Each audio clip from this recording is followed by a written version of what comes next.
Hi everybody, welcome again to Champion Trading Corporation. We're showing you right now a laboratory 3-roll mill.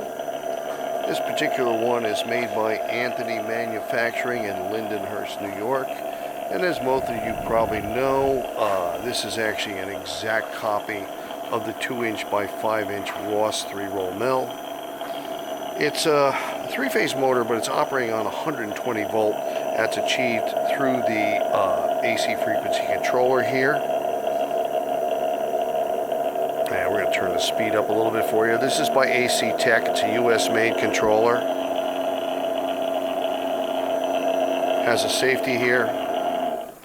If you hit it, you will have to stop and restart if it does kick.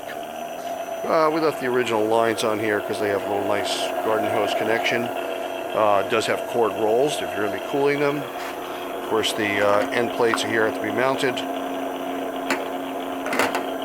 Front scraper, manual roll adjustment. Obviously, the stainless steel motor by Sterling. And once again, the AC Tech unit is designed to operate on 120 single phase, converting that to the 3-phase power you see it operating on now. We have other roll mills in our stock. We do hope you'll visit our website at www.champtrading.com, and we look forward to hearing from you. Thanks for joining us in this video today.